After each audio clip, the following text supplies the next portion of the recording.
Hey guys, welcome to Real Tank Talk. Today I am here with Rich, who is a special guest. He is the new president of the Atlanta Reef Club. Congrats. Should I bow? Should I bow? No, you might want to say I'm sorry or something. Why don't you tell us a little bit about you and how'd you get in the hobby? How long you've been in the hobby? Sure. Yeah, my first exposure was way back in college, and I guess that was about 1979, where my roommates and I got a little 30-gallon freshwater tank. But then I was out of it for years, in and out, in and out. About 3.5 years ago, I took an old 30-gallon tank and decided to make it a saltwater tank. Of course, I had no clue what I was getting into. Thought I was much smarter than the guy trying to sell me all that expensive equipment. And I learned some very hard lessons very quick. So that was your first saltwater aquarium? First saltwater tank, yeah. What made you, when you came back, to not go back in freshwater, but to come into saltwater? My wife will kill me, but while we had the freshwater tank, every time I'd buy new fish, I'd get the same response. They're ugly. Oh. And I kept telling her, well, honey, the real pretty fish are the saltwater fish. And so over time, I just kind of lost interest in the freshwater, let the tank go.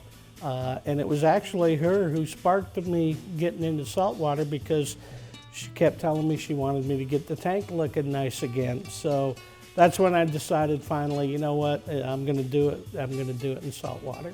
Now, let me tell you, I have a lot of freshwater viewers, and a lot of them saying, Thomas, I watch it, even though I don't have a saltwater tank, I watch your channel because I want to see the salt, water stuff going on. What do you think it is about? And since it's a little bit more fresh for you, what do you think it is about, other than the fish are beautiful, I think in both sides of the hobby, yes. But what else is there about the saltwater hobby that's just so captivating? There was a couple things for me. The fish drew me in, but it wasn't until I actually got into it that I realized the draw of corals. That makes a huge difference to me, and I look at some of these tanks and the corals are just spectacular, and they're so relaxing to watch.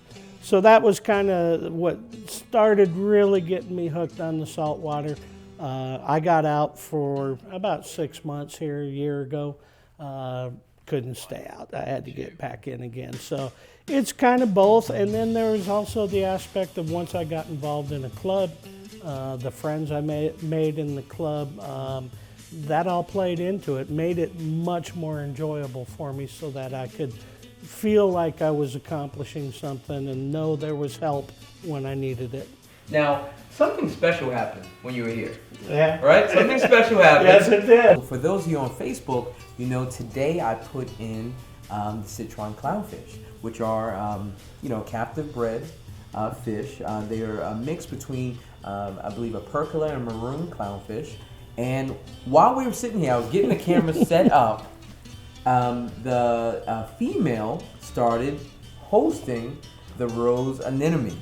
And I just put them in today, and that is just, crazy, because, you see so many posts online, how do I get my clowns to host an anemone, what to do, and this one just did it right away. I put them in it was this morning, so maybe about 8 hours ago. I put them in. She's loving it. Yeah, and so I may have to separate her, because she is a lot bigger. It's a new anemone. And so, I just wanted to share that with you guys. Magic is always happening in a tank. It's something that I had to think hard about when I was asked if I would accept a nomination for it. The reason being, I have been involved in other organizations where I played a role in a board of directors. And I know how much work it can be. And I also know how tight my schedule is with work, with other family things. So it was a tough decision to make. But on the other hand, what this club has given me since in the 3.5 years that I've been involved with it is very important to me. As I said earlier, knowing that you've got somebody you can rely on when a problem arises. knowing there's people out there that you can ask questions of and help you with it, and just the friendships that come along with it. And I know that without people stepping up and filling these positions that have to be filled, the club was going to falter. And one of the most difficult parts of any organization, volunteer organization, is finding the people that are willing to fill those spots. So I told myself, if don't be the person who says somebody should. Yeah. If somebody should, then you should. I don't feel like a club is a necessary part. Okay. I'm sure there's a lot of people out there with successful tanks who enjoy the hobby very much that aren't a part of a club. But on the other hand, I think that with the majority of the people who want that beautiful tank sitting in their living room or their den, the club can be an aspect of that makes it so much more enjoyable, makes success rates go up tremendously because of the support group. I stumbled on this club because I was doing a little research online, found one of the national clubs, got to talking to some people there, and the next thing I know, a guy was on that forum from Atlanta and said, you got to check out the Atlanta Reef Club. Once I went to the first meeting, which was maybe 2-3 weeks after I joined the club or started frequenting the forum, I started to meet the people involved in the club. And to me, that became a big part of it, was those people.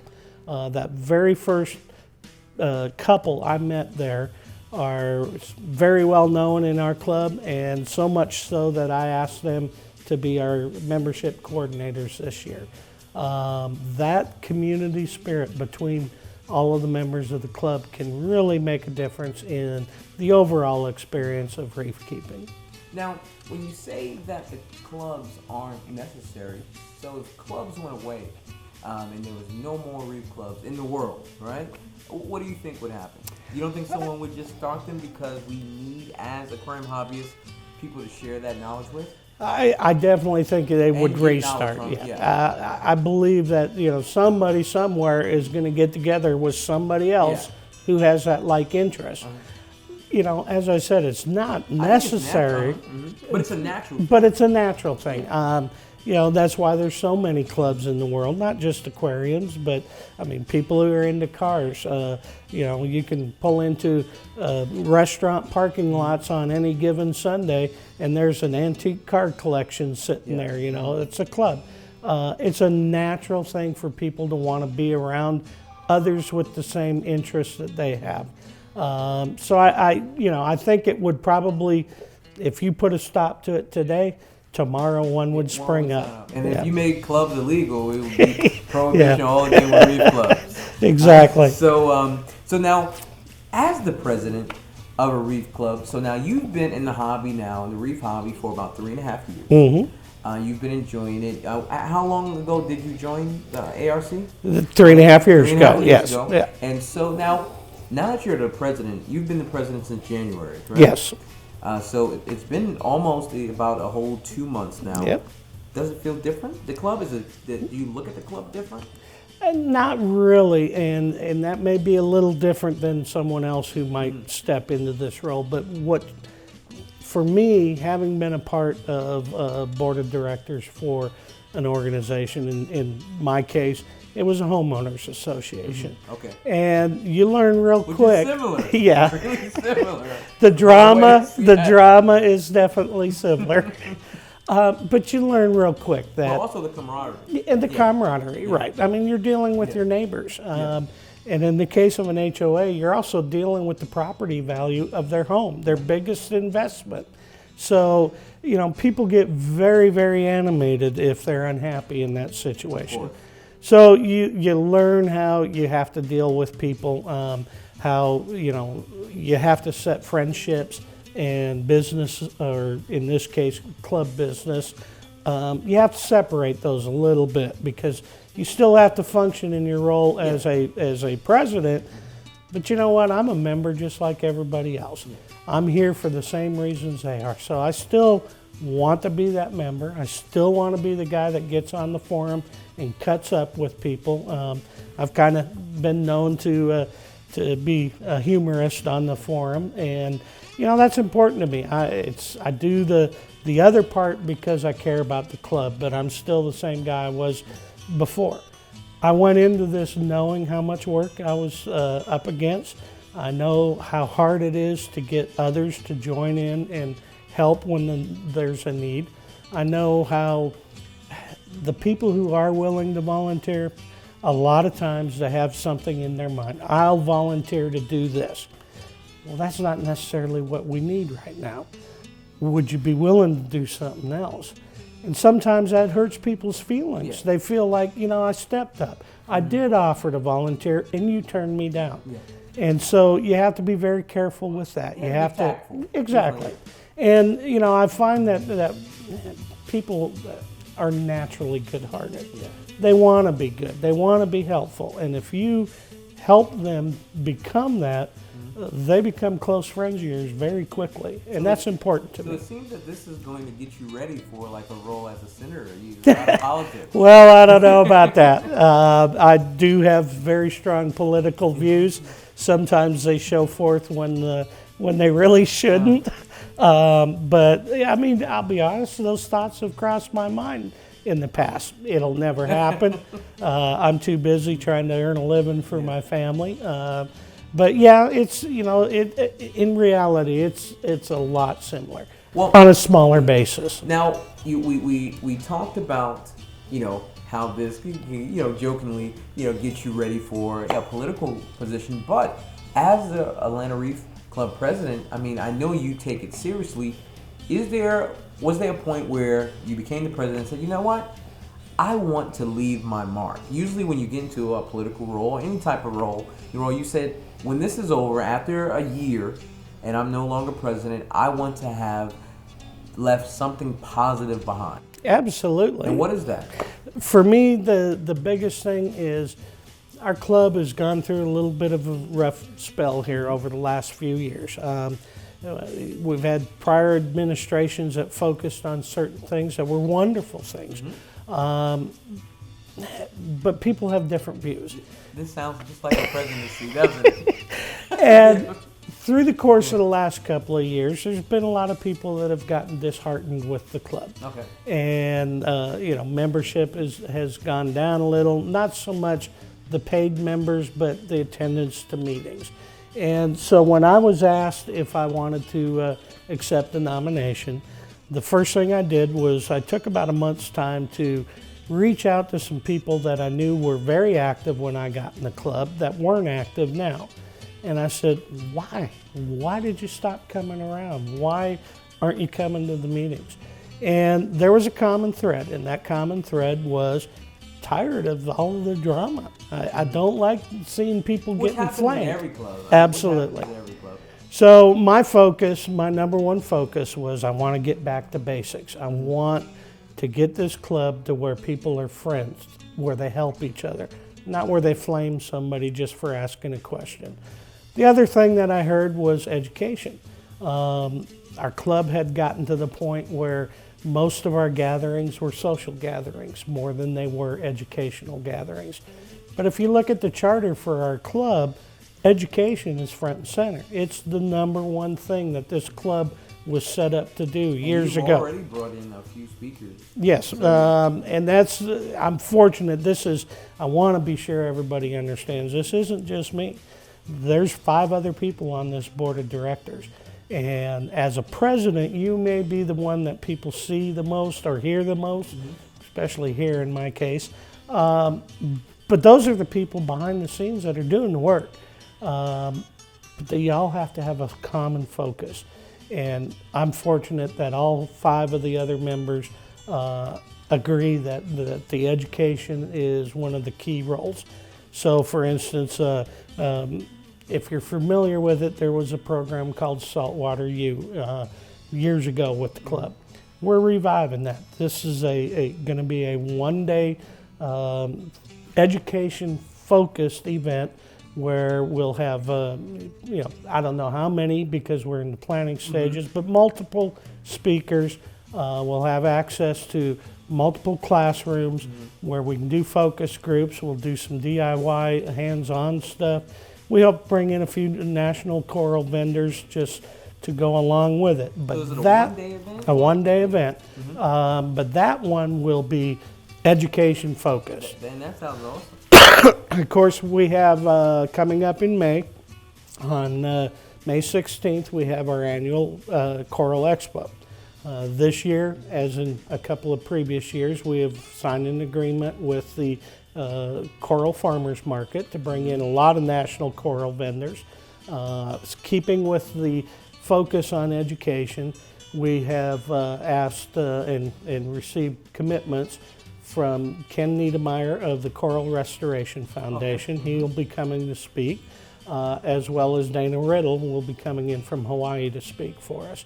Those are two of the biggest names in the hobby, and I believe that fits very well with our educational focus. A lot of times, I know when a lot of people ask me questions, I tell them to join a club. But people don't really know what to do once they join a Sure. club. So how do you get involved? You know, that's a great question. As you mentioned, there's lots of different styles of clubs. yeah. There's national clubs that, you know, they never have an in-person meeting. Those clubs, for me, wouldn't be a good fit. They might be a good fit for some, but you don't get the personal side of it that much. A local club, wherever that might be, and whatever kind of hobby or activity it is, a local club gives you the ability to get to know somebody. And you actually, without even trying, you pick up some mentors. I could name several people in our club who took me under their wing, if you will, and helped me when I got started. So what did you do, though, to get that? Did you post about yourself, just the introduction that they asked Absolutely. for? And what else? The very first thing I did was post a picture of my little, at that time, 30-gallon aquarium sitting above my TV. It had absolutely nothing in it. And one individual, the lady I spoke of, who I've asked to be our membership coordinator, replied back and said, "Wow, look at all that coral and algae." And it's like, you know, but at the time, it was like, hey, somebody noticed me. And that made me feel welcomed. And then a couple days later, I happened to check the forum again, and a single mother trying to get her kids to school, trying to get to work herself, car broke down. And she was in a panic. She didn't know what to do. And I watched as probably 3 or 4 of the younger club members put their heads together and online determined what the problem was with the car. And one of them was able to go over and fix her car so she could get to work that day. That's awesome. Yeah. And that's when I said I want to be a part of this club. I paid my membership that day and have loved it ever since. And so it's kind of full circle that the club can be part of the community. Absolutely. One of the first questions. Yeah. And you know, you bring up community, and what we're trying to do, another one of the focuses for us this year is every year the club does a charitable donation. This year we've kind of changed it a little bit. Instead of waiting until the end of the year to announce who that's going to be, we've announced it in January, because we want to work with these individuals all year long. And we have chosen this year the Coral Restoration Foundation as our charitable donation. We've done it in the past with them, but we feel it's important because we sometimes take from the ocean in these reefs. It's important for us to give back. It's important for us to make sure that those are there for eternity, for our children, our grandchildren, and our ancestors to come. So that's a very important part of the community. If the people who are involved in these clubs care about what they're doing, they should give back a little bit to make sure that it's there for everybody in the future. And that's a big part of what this club is headed for. You know, I hope that future presidents and board of directors will continue that aspect. But for this year, that's one of our main focuses. How can clubs kind of get away from that and deal with those type of things? That's probably the biggest challenge that, especially in an online forum type club, has. And the reason is when you're sitting behind your computer and not face to face with someone, it's a lot easier to be rude or a little bit more forceful than you normally would in person. Keyboard warrior. Exactly, the keyboard warrior. You know, prior to serving on the board a couple of years ago, I acted as a moderator for the club. What I found was very rarely did I have to go in and actually moderate somebody for that. If I saw it head in that direction, saw somebody taking a personal attack, usually just a nudge in the forum, just a, you know, hey guys, come on, we're here to have fun. This is, you're an adult, let's act like adults, you know, I mean, and then maybe make a joke. Real quick, people will start to disarm, if you will. So your club has to have the moderators. Oh, absolutely. You cannot live without them, and they do a very difficult job. But you have to have a gentle hand with it. It's you know, the Teddy Roosevelt is famous for saying, speak softly and carry a big stick. On this situation, that's not a good way to go most of the time. Because there's a lot of forums that their stick is a little bit too big. Absolutely. And, you know, we pride ourselves. We have our incidents where, you know, sometimes the threat will get out of control. People's feelings will get hurt. We try hard to avoid that. But I believe our club does a very good job of it. So it is important. It's one of the biggest challenges. It'll always be there, a certain amount of it, and it'll always be something that has to be managed. But, you know, you have to find people who are good at diffusing situations to act as your moderators. Do you think that clubs, like the Atlanta Reef Club, or, you know, clubs where they have meetings to come together, are underutilized? You know, that's a tough question. I think everybody has their own personality, and that goes to clubs as well, or gatherings or groups. You know, I feel our club does a pretty good job. For a while, we were getting away from the monthly meetings where people are face to face. We're trying to reestablish that this year. So far, you know, we had one meeting in January, where some of the meetings last year or year before may have had 15 to 20 people. We had 70 at our last meeting.